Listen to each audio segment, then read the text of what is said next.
Okay, thank you so much.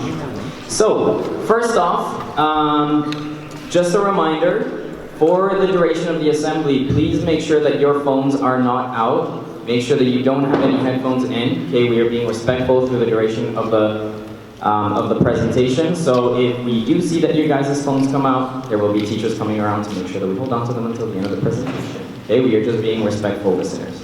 Thank you very much. Now, just a few more housekeeping things before we get started. We will probably get interrupted by the Block 4 bell. Okay? Please do not go anywhere as soon as the bell rings. You are all excused to be late for Block 4 if the bell rings. Okay? So when the bell rings, Hussein is going to continue his presentation, and then we're going to go probably for another maybe 10 minutes until we are done. Okay? All right. Now, without further ado, I want to present to you Hussein Al-Husseini, who is here to do a presentation on cerebral palsy in general awareness, and he's going to explain to you a little bit more about his presentation. So thank you so much for everyone who's here, and Hussein, can you give him a warm welcome? Thank you.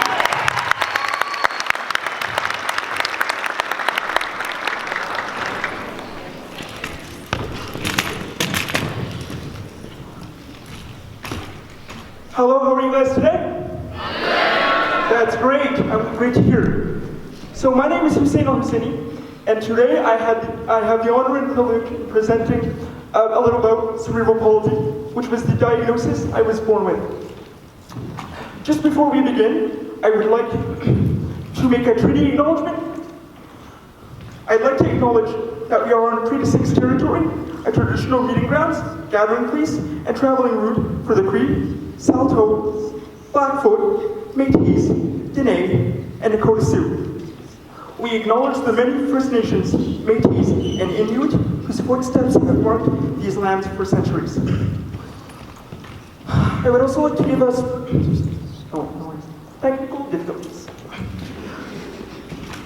I would also like to thank the Honorable Chris Nielsen, Emily for Edmonton Calder, APSB Trustee Award A Cheryl Donner for joining us today, Administrator in charge of Student Senate, Mr. Sean Jones, and I would like to thank Mr. David Herrera and Mr. Chris Jensen, who've been the backbone of this presentation. This presentation would not have happened without them today, so thank you very much.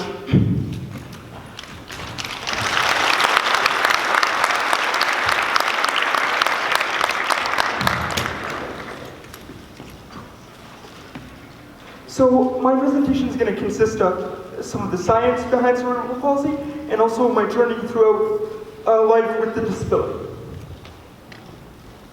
First, you might be asking, who the heck am I? My name is Hussein Al-Husseini, as I mentioned many times before. You're going to be tired by the time of the presentation ends. Sorry about that.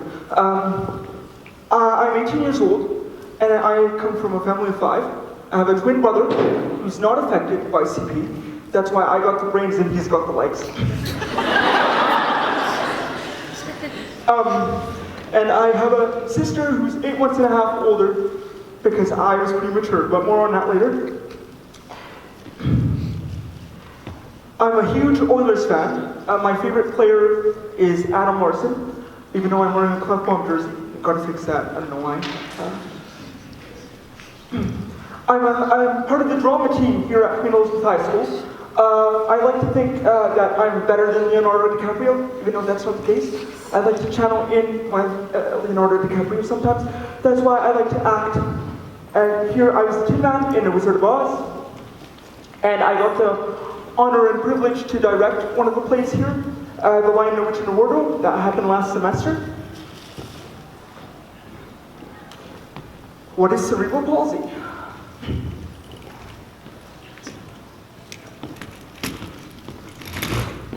Cerebral palsy occurs when brain damage happens before or during birth, or between the ages of 3 and 5 in a child's life. Some factors that can cause cerebral palsy is malnutrition. Thankfully, my mom did a great job, and she actually kept me fed, so thanks, Mom. But some of the factors that caused my CP was I was premature, so I came out of the womb 3 months early. So I came 6 months instead of the usual 9 months, and I lost oxygen during birth.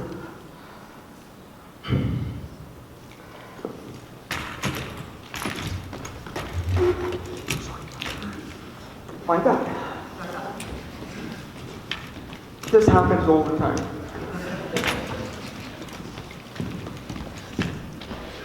So, cerebral palsy, like many disabilities, comes in a spectrum.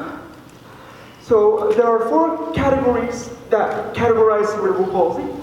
First one being spastic cerebral palsy, which is an increase in muscle tone and tension. The location affected is the motor cortex. It controls voluntary movement, also caused by damage to the parietal tract, which help relay signals to the muscles. 70 to 80% of those diagnosed with cerebral palsy fall under the spastic cerebral palsy group. When we talk about cerebral palsy, spastic cerebral palsy in particular, we might have someone who suffers from hemiplegia, which means your cerebral palsy is only located on one side of the body, so only one side of the body is affected. We have diaplegia, which means 2 limbs in the body are affected. We have quadriplegia, which means 4 limbs in the body are affected. And I personally fall under diaplegia, so that's yours truly.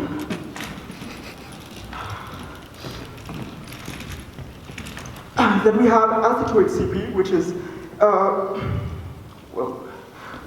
is voluntary movement with mixed involuntary movement with mixed muscle tone caused by the damage to the basal ganglia and or the cerebellum. The basal ganglia is in charge of regulating motor function and eye movement, while the cerebellum controls balance and coordination.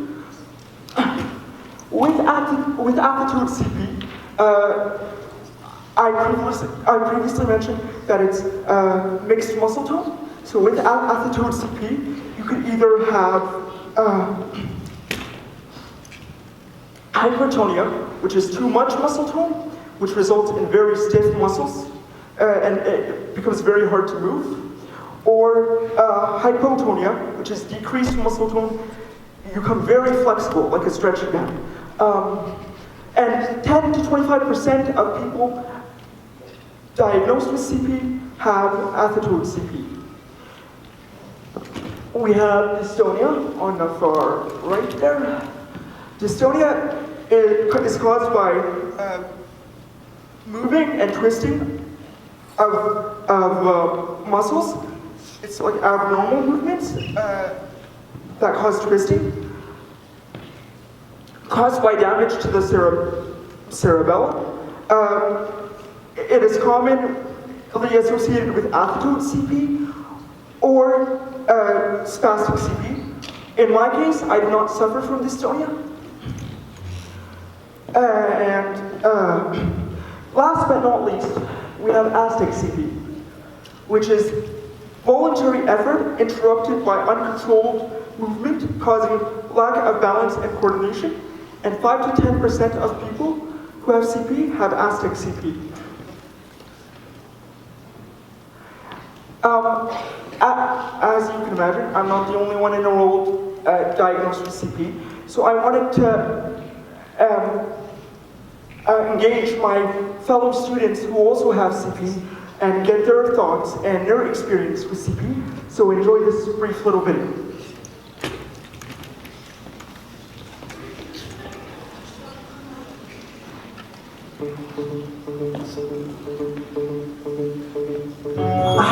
How does cerebral palsy affect your daily life? It affects my daily life in many ways. Let's say, getting around in work, the hallways here at the school. Why do you find that challenging? Because there's way too many kids in the hallways. Is it harder to do some things? Yes, it's hard to do some things with my right hand. Do you get frustrated when you're treated differently? It's not really fun being treated different than everyone else. And I just had enough of it, and I just like to please ask for it to stop. What's your biggest challenge, would you say? My biggest challenge would be picking up a pencil with my right hand. What's your biggest success? That I'm able to walk. Any final thoughts, Mike? My dream was to be a hockey player for the Edmonton Oilers and be the first one with cerebral palsy on the team.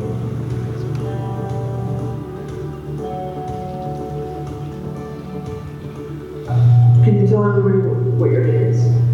My name is Avery. How old are you? I'm 8. What's your favorite NHL team? My favorite team is the Edmonton Oilers. Can you tell me more about your speech device? And how you communicate? I use this device to help me communicate. It tracks my eyes to make my choice. How does cerebral palsy affect you in your daily life? I need help with everything. I'd like to be able to do more for myself. Do you get frustrated when you get treated differently? Yes, I'm frustrated when people think I don't understand what they're talking about. What would you say is your biggest challenge? Accessibility. I can't always do things I want to do. Thank you, White and Avery.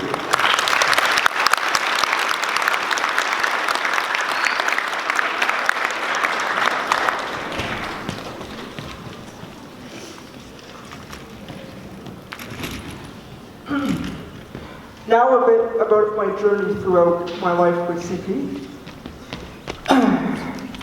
At the age of 5, surgeons decided to operate to help relieve some of the tension and tightness associated with spastic CP.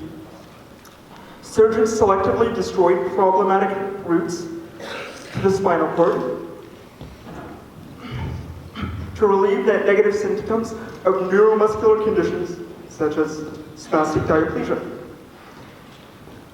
Sensory nerves are located using an EMG that locate abnormal responses. These responses are then isolated and cut, thereby reducing symptoms of spasticity.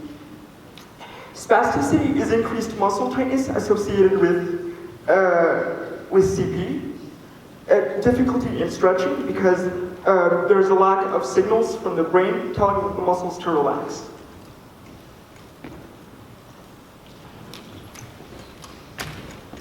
I was so cute. What happened?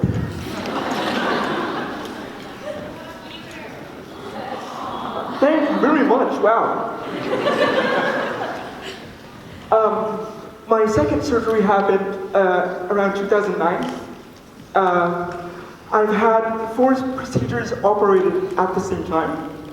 These procedures were operated on my knees, hips, hamstring, and groin. X-rays showed there was a partial dislocation and dysplasia. Dysplasia means disalignment in the right hip, and that my hip socket did not fully cover the ball portion of the upper thigh. So a right pelvic osteotomy was then performed to fix the dislocation and hip socket. 3 other procedures were also performed to lengthen the hamstring muscle, which is located here, the calf muscle, which is located here, and the adductor muscles, which is located near your hip, to relieve negative tightness,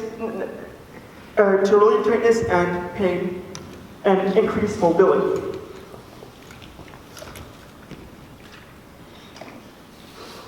Surgery number 3 was the most recent surgery I've had. It was in 2016.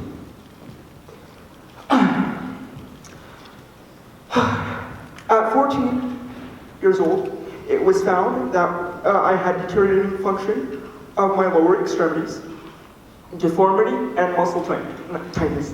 Non-operative management, such as physical therapy and running splints at night, did not work. Long story short, working out like Usain Bolt did not work. So another surgery was proposed to address these issues and re-lengthen some muscles. These muscles focused on fixing the shin bone alignment through a tibial derotation, osteotomy, bilateral foot reconstruction to relieve pain and restore function to the foot arches caused by deformity to the tendon, and the 3 previous surgeries I mentioned to lengthen some of the muscles, that being the adductor muscles, the hamstring muscles, the psoas muscles, and the gastrocnemius muscles in my leg. The surgery was so big that my surgeon in charge of the previous surgery had to come out of retirement to help the new surgeon. He was probably on the beach sipping coconut, and I had to drag him over here to operate on me. Look at the bright side, he's making money, so.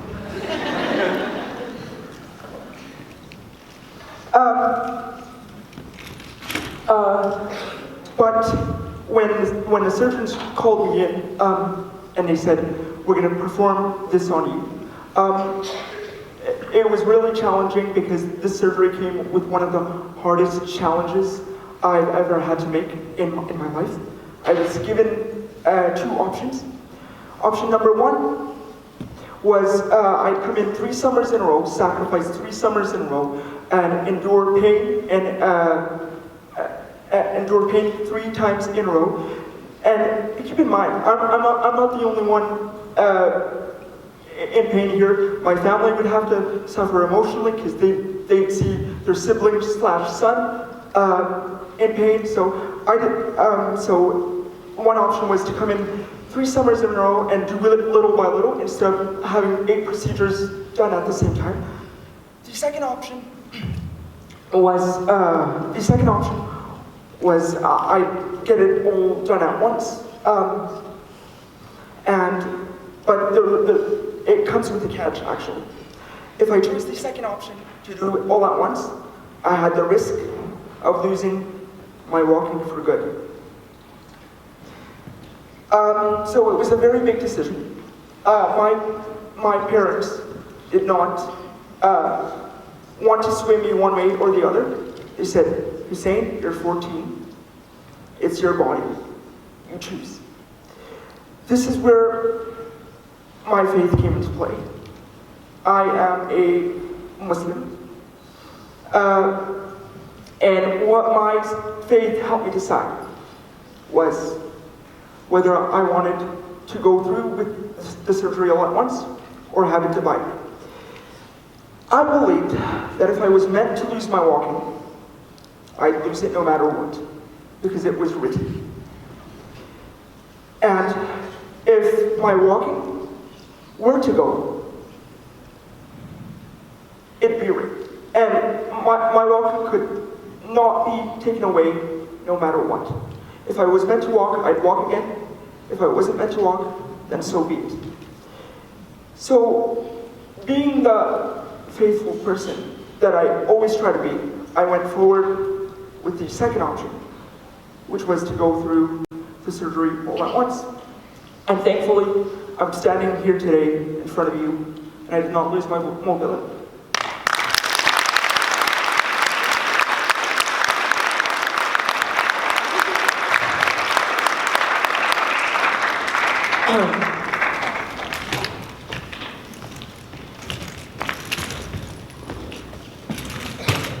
The cut. After my 2016 surgery, I woke up as expected with a lot of pain. So the nurses gave me a morphine pump that I'd press whenever I would have pain. Naturally, I kept pressing it over and over and over. Thankfully, it's regulated, so there's no chance of me getting overdosed, so that's a good thing. But after a couple hours, the morphine started to work, but there was one spot that kept hurting. It was my heel. I told the doctors this. They were surprised because my heel was not operated on. So they told me, if you still feel pain by the end of the week, we can't transfer you to the Glenrose Rehabilitation Hospital to start your 3-month-long rehabilitation. And it was a unit where I'd stay I'm losing audio, sorry about that. It was a unit where I needed to stay overnight and not leave the hospital for about 3 months.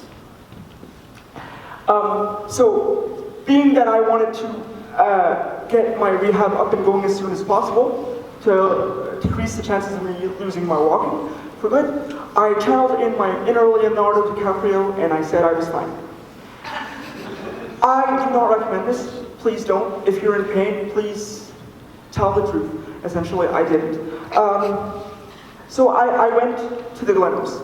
And as soon as I got there, I said, I have pain in my heel and I don't know why, it won't stop. So what the doctors there determined is my cast was squeezing my heel way too much and it was blocking blood flow from the heel. So to fix this, they cut a little window to relieve the tension and receive blood flow in that area. So later that day, the cast cutter came in, and she started her procedure in cutting a little window. She turned on the machine. I started feeling a little cuts and little pinches. Keep in mind, I've done this before because of previous surgeries, so I know you're not supposed to feel cuts as they're cutting the cast off. So I started saying, ouch, ouch, and then she turned the machine off. She's like, what's going on? I'm like, I feel pinches, I feel cuts. She goes, no, come on, you've been through this before, you're okay. And she proceeds to turn on the machine again. So she starts cutting, and keep in mind the saw is going deeper each time. So I start screaming louder. She turns off the machine again, and I'm like, I've been through this before, this shouldn't happen. I'm feeling cuts. And she goes, oh no, don't be a crybaby.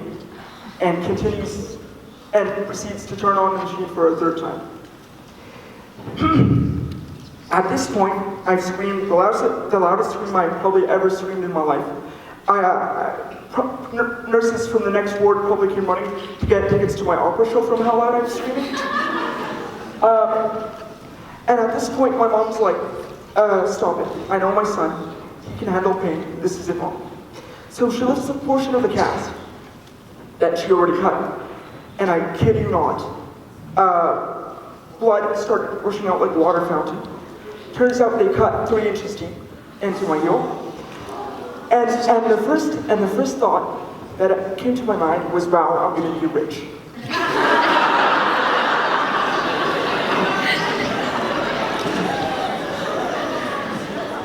No, I'm obviously kidding. At the end of the day, I'm thankful for what this country has given me. I'm proud to be born here. I'm proud to be a Canadian. And this country has has given an amazing healthcare system where if I need to be operated on, not a single dollar comes out of my pocket because we all pay for it through taxes. And it's amazing, it's fantastic. So at the end of the day, you forgive and forget.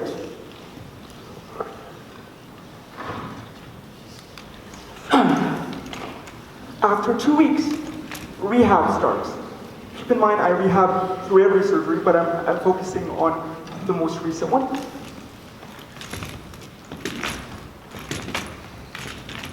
Rehab consists of physical therapy, gait lab, local mat, exoskeleton.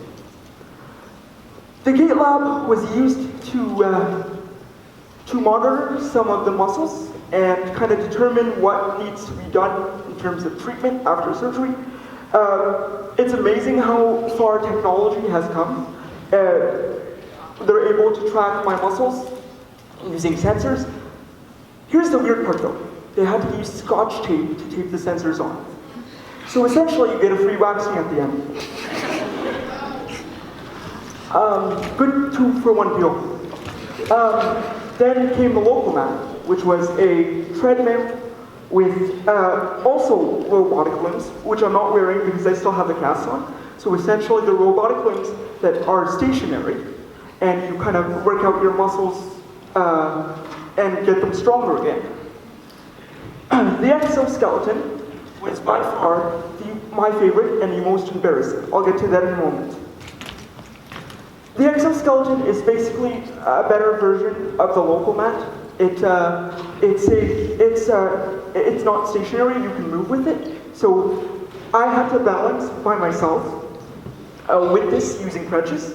And what it would do, it detect some of the muscles that were working, and some of the motors would then start moving based on my muscle detection.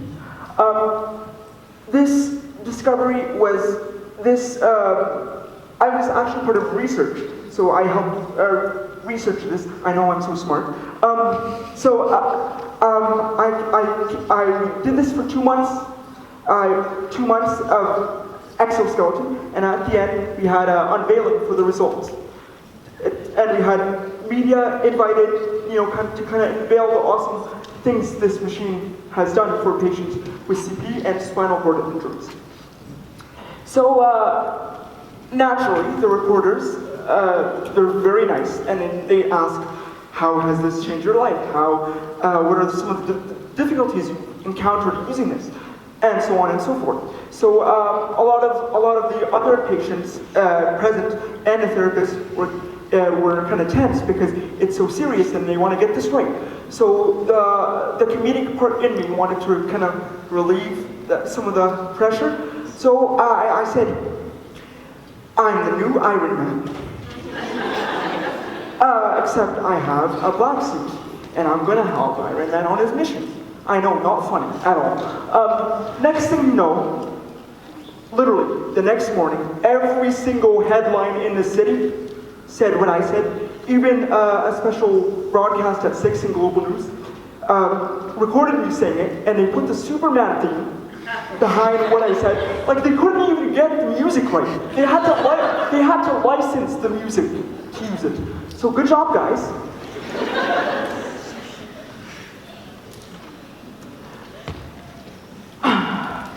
I was doing physical therapy one day, and my therapist cut the session short.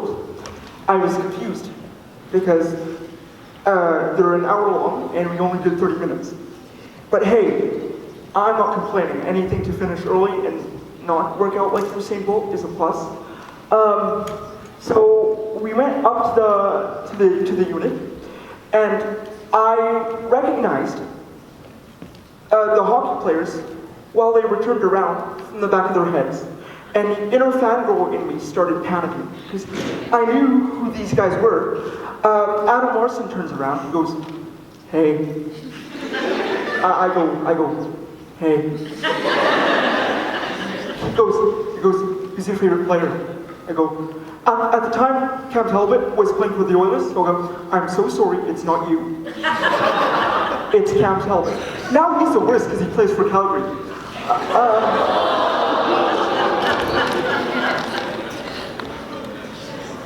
But then I go, but you're my favorite defenseman. He goes, nice save.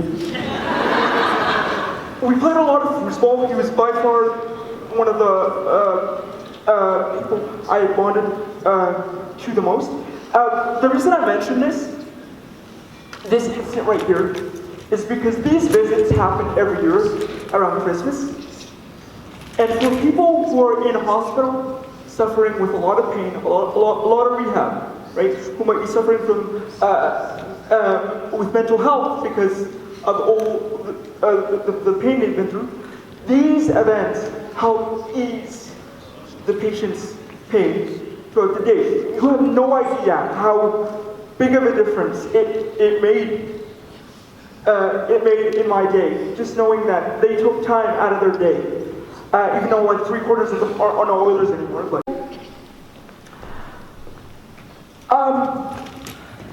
I've been doing this for about 4 years now. This is my 4th year. And I started at Killarney Junior High, which is the utmost picture. And I owe it to a very special person here today, Mr. Sheldon Schmidt. I'm going to make you stand up and embarrass you. Stand up.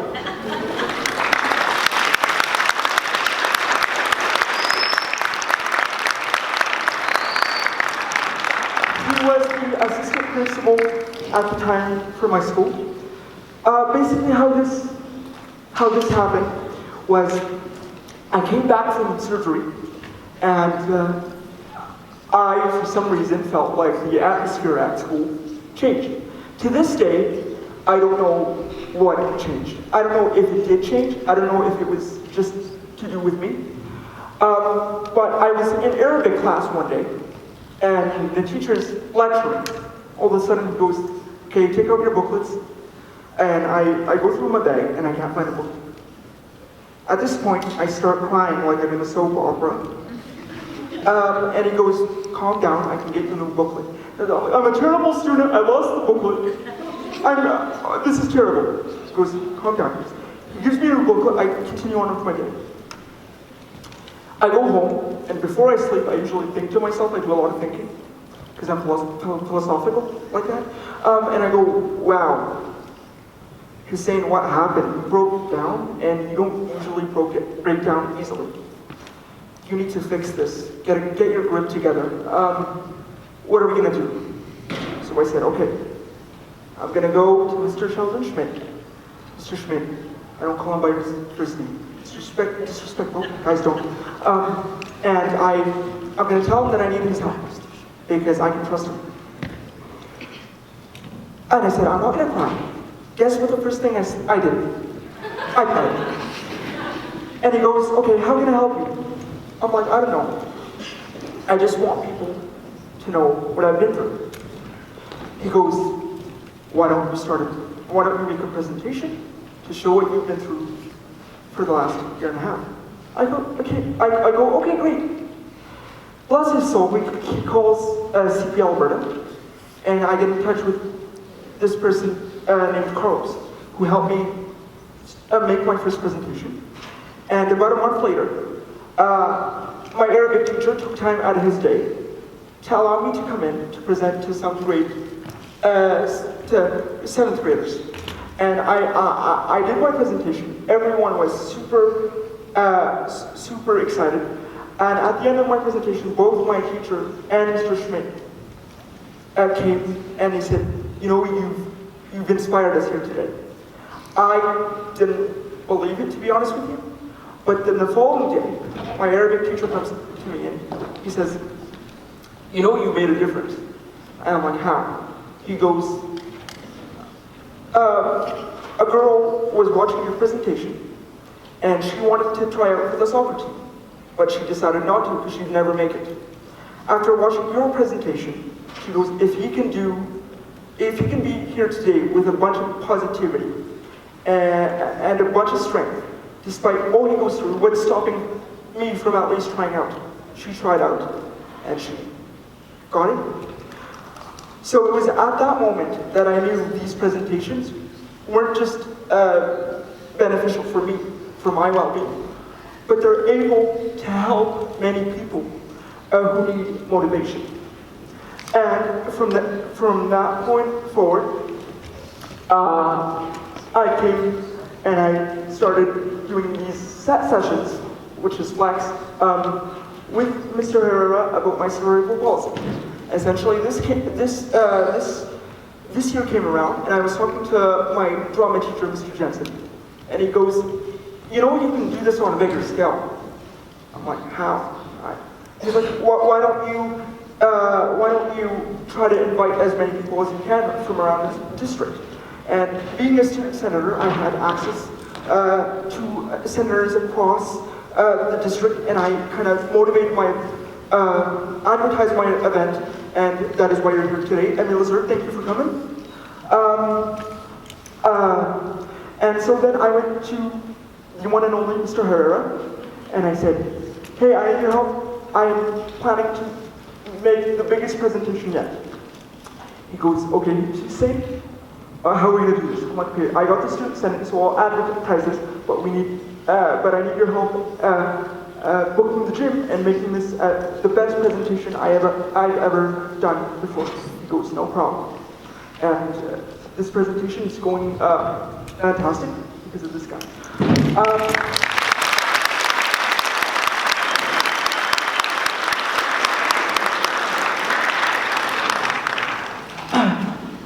I feel like I'm doing a TED Talk, it's amazing. You're probably tired of hearing me speak, so I'm going to relieve you for a couple minutes. Enjoy this day in life video.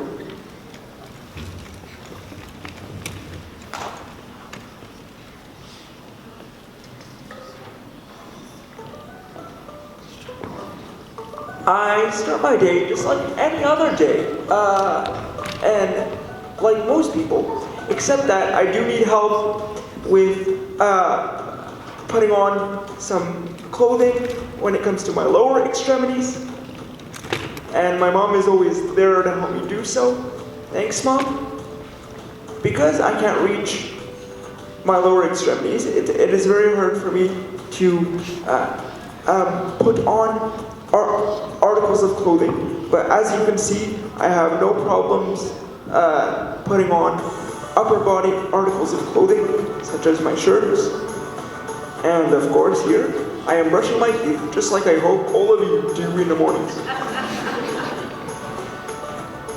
I leave my crutches down here because I spend most of my time on the lower landing of my home. On the last couple steps of the stairs, I do need help getting my foot across, so my dad is always there to help me out, and I always hold his hand on the way to the car. Every morning, my dad is more than happy in helping me into the car, because he always says, it's faster. Yes, Dad, I get exactly what you're saying, but I'm more than capable of getting into the car myself. Thank you, though. Look, he even hands me my seatbelt. How nice. Off to school we go.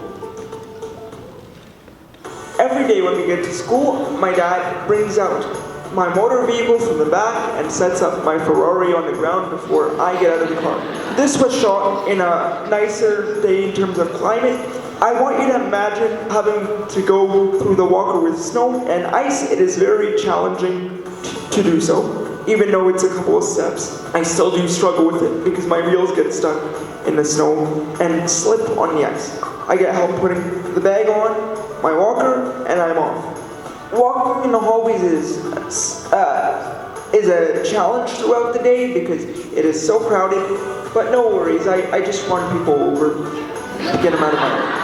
One of the courses I'm taking right now is Math 30-1. It is a very interesting course, but a very fast-paced course, and sometimes it is super difficult keeping up with the pace of the class. Luckily, Mr. Ali is always there to help read or scribe, not because I have difficulties when it comes to learning. I have physical limitations. For example, I cannot scribe for long periods of time, and my cerebral palsy also affects my vision. So Hussein is in my Math 30-1 class, which is the academic route for university, and he's doing really well in my class, and he's done really well in previous classes as well, achieving honors in Math 20, Bio 30, and other classes as well.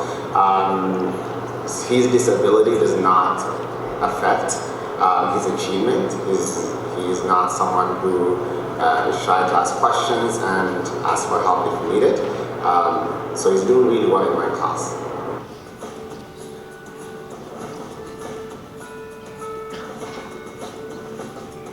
I usually end my classes 5 minutes earlier than everybody else just to get a head start because I take longer to get from class to class.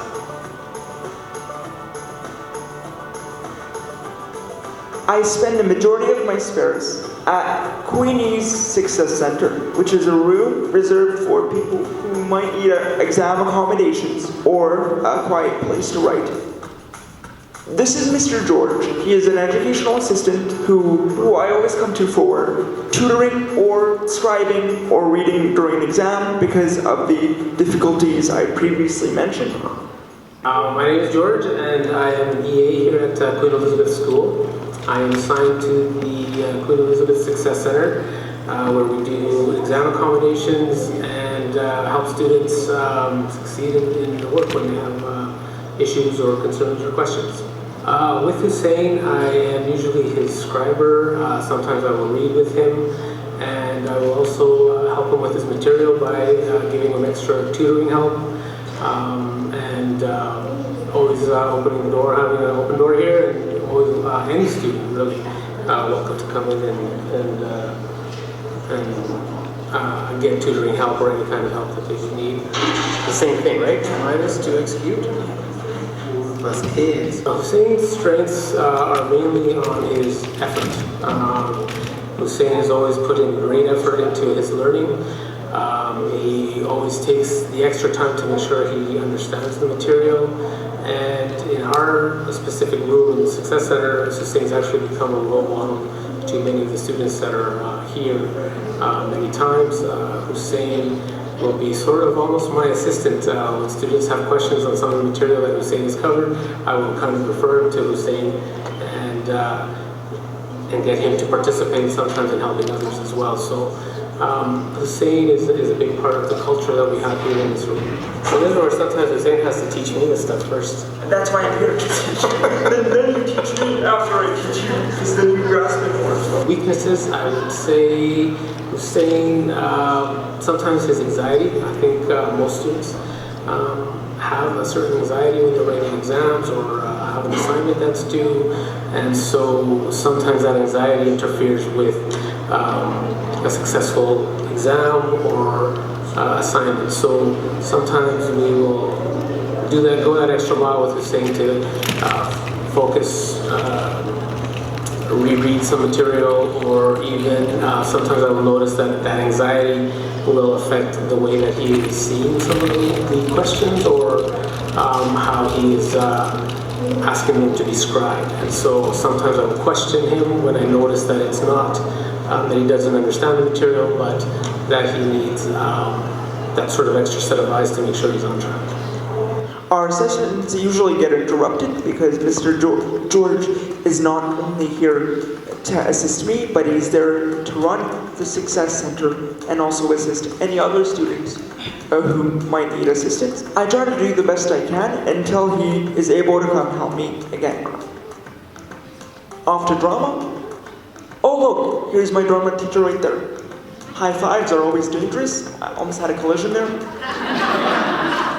Drama is the period that I look forward to the most. In this drama class, I was actually auditioning for the part of Mr. Warbucks in the Broadway musical Annie. Due to the layout of the class, I sometimes need assistance getting up and down the stairs, which the students and teacher are always willing to offer help with. What's your name, child?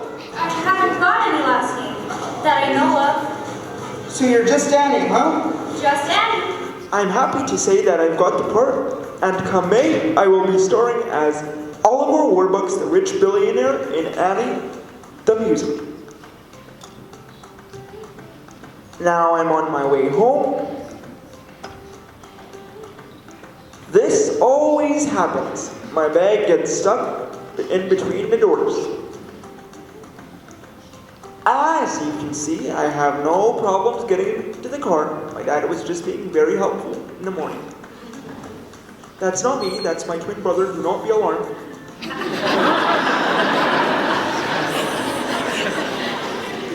Typical teenager, always on my phone.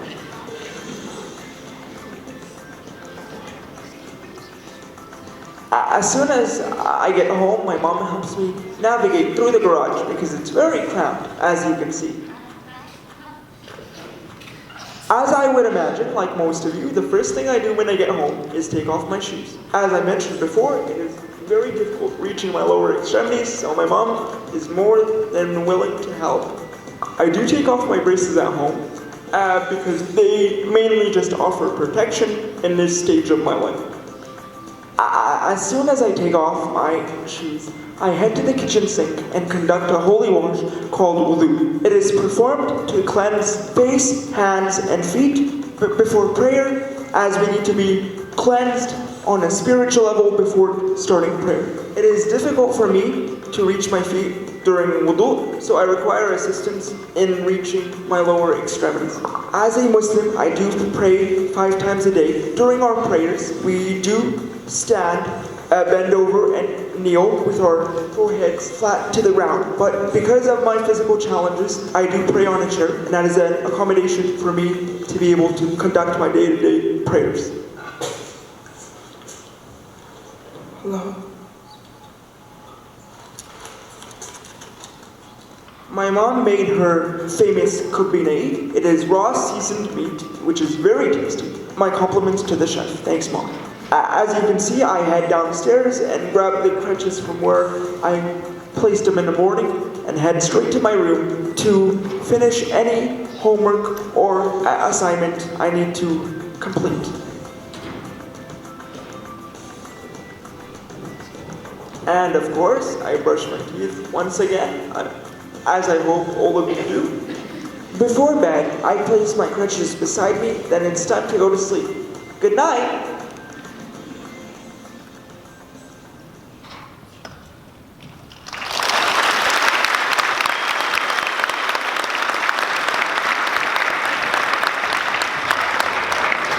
I don't know about you guys, but that deserves an Oscar, am I right?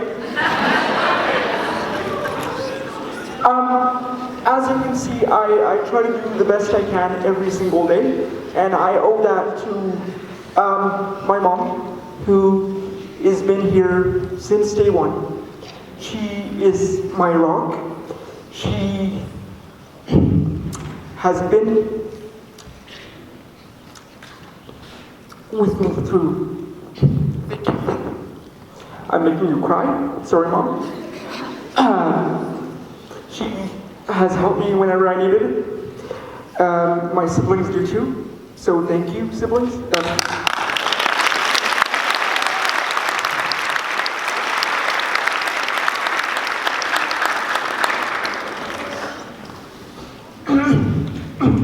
We had a little soap opera moment, but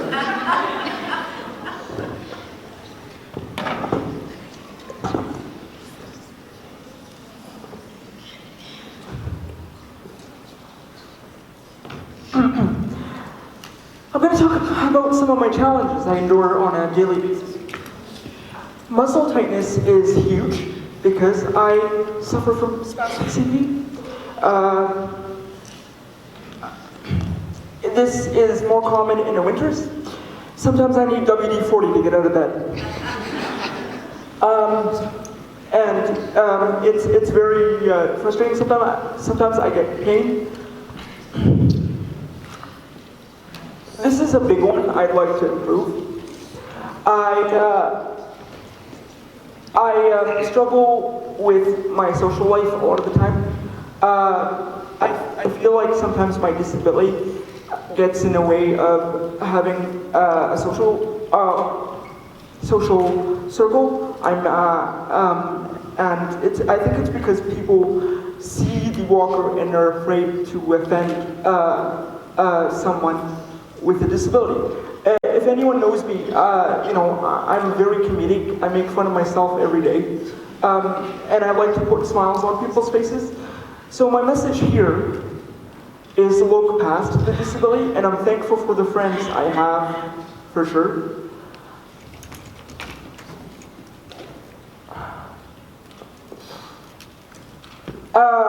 Cerebral palsy is considered a pediatric condition, which is very weird in my opinion, because I'm 18 and I still have CP. It's difficult when I made that transition from 17 to 18, because not every service is offered to people with disability they might have as a minor. I have been working behind the scenes and trying to get my things in order, and I've been having trouble getting a power trip for post-secondary. Unfortunately, I was denied from ADDL, Alberta Aids of Daily Living, and I need that for my next stage of life because I can't walk 5 blocks from class to class, but we'll get that figured out. The government is usually very accommodating. We just need to do a lot of work.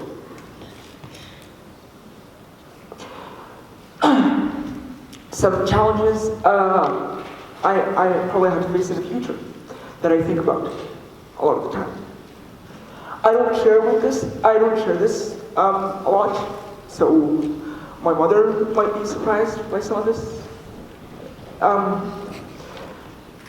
I obviously would like to start my own family, but I sometimes think if I were to start a family, could I be an effective father? Reason being, I don't feel like I can do the quote-unquote normal things a regular father can do, like play soccer with their kid, lift them on their shoulders when they're watching the fireworks. So it might sound very silly, but I would want my kid to have an equal lifestyle as anyone here. On the bright side, if I do decide to go forth and get into a relationship and have my own family, I know that because I've been through so much in my life already, that I'd be filled with experiences. So if my kids need help and guidance, I'll be able to give that to them.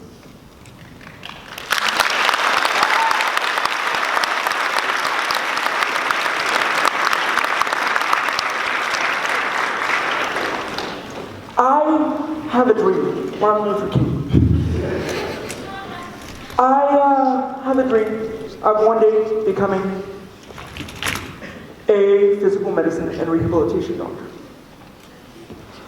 Because I've been through that myself as a patient, I feel like I'd be a very effective doctor, not only on the science part and the medical part, but on the emotional side.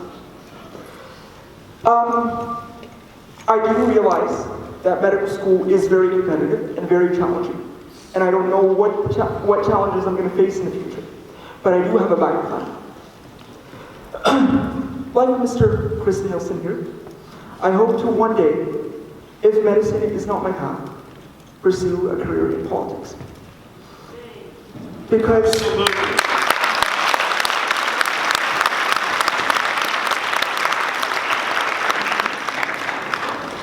I want to be that voice for people with disability. I want to ensure that policies are more fitted to those people with disability, and I one day hope to serve people in any way I can. As I mentioned, I am a drama geek. Shout out to my 2 drama geeks right there, Cheyenne and Jordan.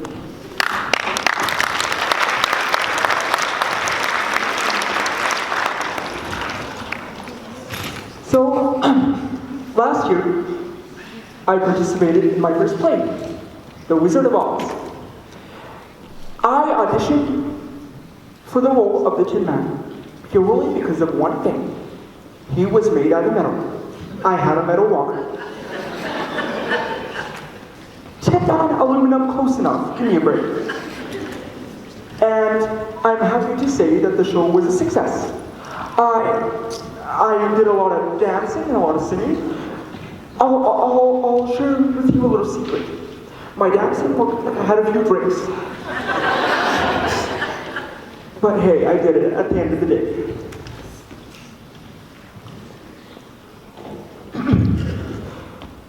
As I mentioned before, I'm proud to serve as one of my school student senators on the Edmonton Public School Student Senate.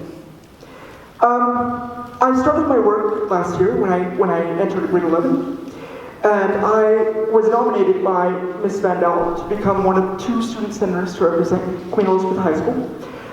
And when I got to that first meeting, I saw how effective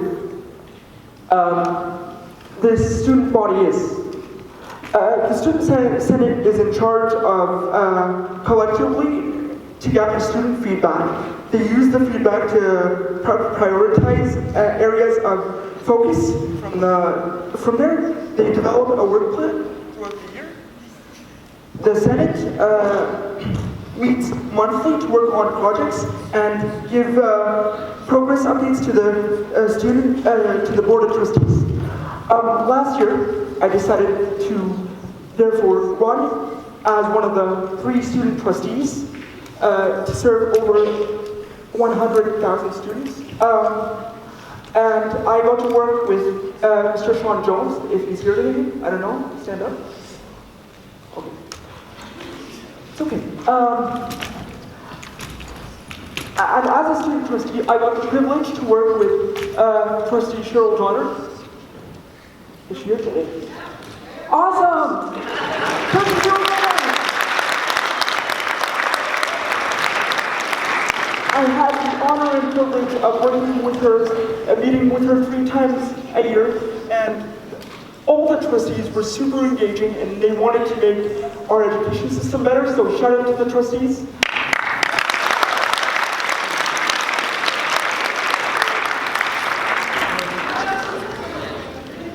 Thank you very much. She was so welcoming. I got to sit beside her, which was pretty cool. I felt so official. I also had the pleasure to direct last semester The Lion, the Witch, and the Wardrobe. I was the big shot director, as they say. I'll share this with you. It was a bit of a pushover there, but it's okay. Everyone was super supportive, super hardworking, and the show was a big success. So I'm proud to be a part of it.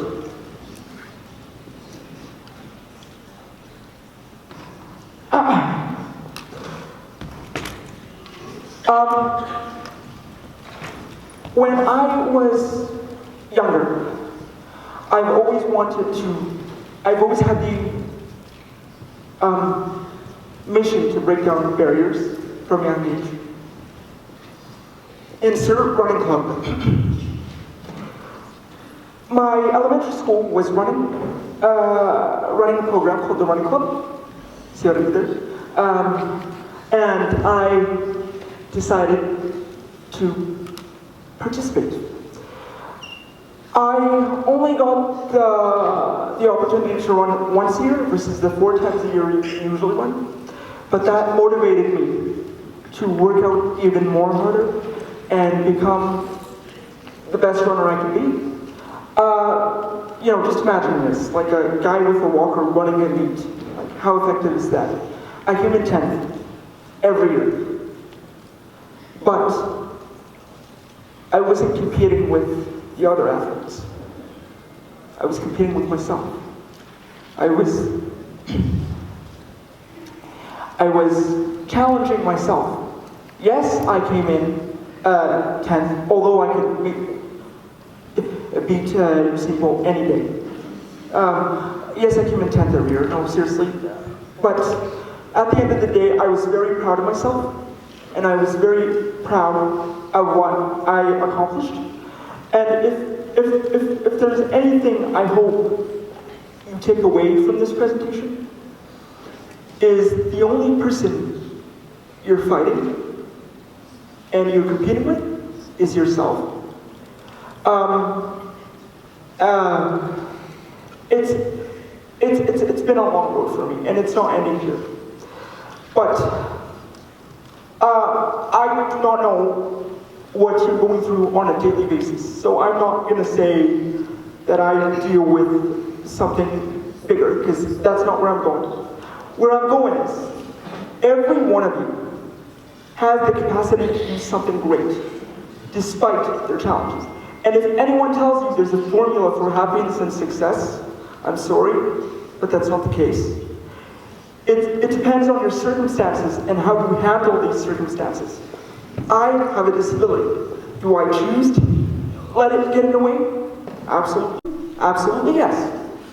But it's at the end of the day, if you surround yourself by people who support you every single day, when you're down, it's easy to get back up. So surround yourself around people who motivate you, who inspire you. And I'm thankful for the staff and students here who's always been supportive. And today I'm conducting my 4th annual Cerebral Palsy Awareness Presentation, and I'd like to give a big thank you to Ms. Sue Bell for allowing me to host this today. You're amazing, you're fantastic, thank you very much.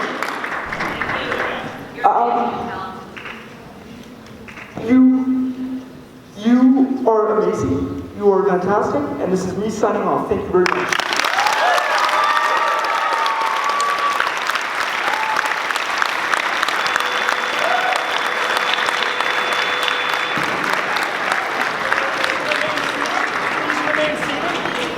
Please remain seated. Okay. Thank you very much to everyone. Can I get one last round of applause for Hussein Al-Husseini?